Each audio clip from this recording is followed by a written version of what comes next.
Hello, and welcome once again to another edition of Behind the Lens video style. Here we are, game 2, week 1, game day. Let's get at it. See what Krager's got to say. Bunch of Franklin High and Hendersonville last night. A lot of pointage scored in that one.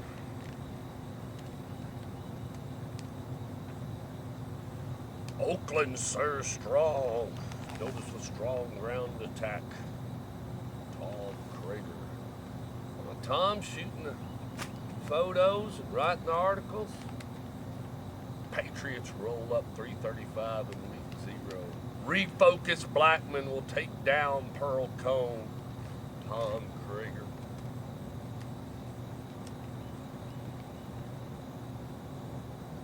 Let's see if we can't find something to talk about. Knowing when to take the lead. You're on the football team. There's leaders on your team. There's leaders as coaches. And you got to let them lead. Sometimes you kind of got to watch it because, sometimes you're watching that lead and you got to get in line and you got to understand what that leader wants done, and you got to think about what they're trying to do or what they're trying to accomplish, and you need to let them go. And sometimes it'll be time for you to take lead. My boss, for instance, he wants me to take lead a lot of times. He gives me the authority and the know-how and empowerment to go out and take on a lead, whether it be a sales lead or a situation, and he wants me to be the one to run the course with it. If the lead doesn't go, if I can't do it or something happens or we get through the part where I can take it to its fullest point, now he'll step in and take over and he'll grab a hold of it and he knows exactly what to do with it at that point. And sometimes you got to know when to take the lead and take it from somebody else and let them lead, or maybe it's time for you to lead. It's a different situation. You got to support your leaders. It gets kind of tricky though, because sometimes some leaders, they want to lead all the time. And they want to talk about what they want to talk about, or they want to drive home their point, or they want to do everything possible, whether it be kick the ball off, catch the ball, throw the ball, catch the ball. It doesn't make any difference. They want to do it all. That'll really mess up a team. You kind of got to watch out for those type of leaders. So keep your eyes open and follow your good leaders and recognize those that are bad. Try to stick with it. A little shaky on that article. I don't know if I like that topic, but it worked. Worked through it. NASCAR wrapping up, getting into the fall part of their season, which leads me to my next topic. Maybe this one will be a little better. A little recognition. Recognizing when someone does a good job, or recognizing when someone doesn't do a good job. You get graded every week inside. The coaches kind of grade you out. Maybe sometimes you think, man, I really worked hard this week. My grade ought to be good. You know if you did or you didn't.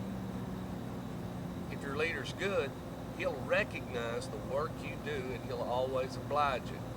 Now, that's a little tough. Sometimes it may take him a little bit more for him to recognize what you're doing or recognize a good job, and you need to wait till it comes. But if it doesn't come, just wait. It will. It may not be today, and it may not be tomorrow. But later on down the road, and it may not be from that specific leader. It may be from another leader. Or it may be when you're the leader, and you're going to get to take the recognition and the whole deal. We have to wait for our time until it evolves, or it blooms, or whatever it may do. So when you think about recognition, give it to your friends and your buddies when they're on the team. You see your buddy make a good tackle, you see your buddy make a good block, and let him know about it. You would be wise to do so. You would want the same done to you. And a good leader will do that, and they'll take the lead when it's given to them. See, it's not always about when the light is on you or the spotlight's on you. It can be a small recognition and a small leadership deal, but each one of those will make you a good leader when your time comes. Then you'll be able to dish out the recognition as well as receive a little. See, it kind of blended back together. Had a rough start, but we got her back on track. What do you know? How about tonight? We got the Pearl Cone Firebirds coming in here. never seen the Firebirds. I've seen them on TV, but I've never seen them in person. Be quite interesting to see. We'll put the ball in the air here at the Inferno at 7:30. Oh, on a quick note, I've decided to go with Tommy. We're going to Louisville tomorrow to see Riverdale take on St. X. Now, Warriors, you're representing 7 AAA. And yes, I'll be videotaping and going along and helping Krager and enjoying the scenery and be at the Pizza House at Papa John's Cardinal Stadium. I'm going to enjoy myself. But Warriors, I'm going to tell you something. St. X boys, a bunch of Catholics, they're thicker than thieves. You better watch out. They're going to come after you. And I'll tell you this, that's one thing about a Catholic. They all hang together. And let me tell you something. You may get one, but he'll be back tomorrow. They keep coming, and they keep coming, and they keep coming. I'm just telling you, I've been on the receiving end of some of their recognition, and they know exactly how to lead and dish it out if you don't watch it. Well, with all that, like I said, if you see us at the game tonight, give us a shout. Let's all play hard, let's all play safe, and be good leaders and recognize that and have a good time.